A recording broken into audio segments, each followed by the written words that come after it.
13 June ইসরায়েলের হামলার পরপরই হরমুজ প্রণালী বন্ধের ব্যাপক প্রস্তুতি নিয়েছিল ইরান। নাম প্রকাশে অনিচ্ছুক দুই মার্কিন কর্মকর্তার বরাতে চাঞ্চল্যকর এমন তথ্য জানিয়েছে বার্তা সংস্থা রয়টার্স।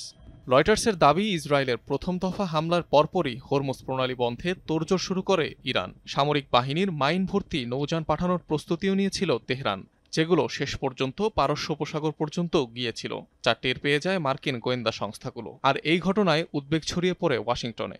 রয়টার্সের প্রতিবেদনে আরও বলা হয়, যুক্তরাষ্ট্রকে ভয় দেখাতেই এমন পদক্ষেপ নেয় ইরান। অবশ্য এও সত্য, মাইন ভর্তি জাহাজ পাঠানো হলেও তা মোতায়েন করা হয়নি প্রণালীতে, যেটি ইঙ্গিত দেয় জরুরি নৌরুটটি বন্ধের কথা বেশ গুরুত্বের সাথে ভেবেছিল তেহরান। ধারণা করা হয়, হরমুজ প্রণালী বন্ধ করলে সংঘাত আরও বেড়ে যেত, মারাত্মকভাবে ক্ষতিগ্রস্ত হতো বিশ্ব বাণিজ্য। ইরানের পারমাণবিক স্থাপনায় যুক্তরাষ্ট্রের হামলার পর আরও বেড়ে যায় সেই শঙ্কা। এমনকি হরমুজ প্রণালী বন্ধের অনুমোদনও দেয় ইরানের পার্লামেন্ট। শেষ পর্যন্ত অবশ্য সুপ্রিম কাউন্সিল সেই কঠোর পথে হাঁটেনি। ইতিহাসে এর আগেও বেশ কয়েকবার হরমুজ প্রণালী বন্ধের হুঁশিয়ারি দিয়েছে তেহরান। তিন মহাদেশের সংযোগস্থলে অবস্থিত হরমুজ প্রণালীকে ধরা হয়ে থাকে বিশ্বের সবচেয়ে ব্যস্ততম নৌরুট হিসেবে, যা দিয়ে গোটা বিশ্বের 1/5 জ্বালানি তেল ও গ্যাস পরিবহন করা হয়। গড়ে প্রতিদিন 21 মিলিয়ন ব্যারেল তেল আমদানি রফতানি হয় প্রণালীটি দিয়ে। সরবরাহে সামান্য এদিক সেদিক হলেই বিশ্ববাজারে হু হু করে বেড়ে যেতে পারে জ্বালানি তেলের দাম।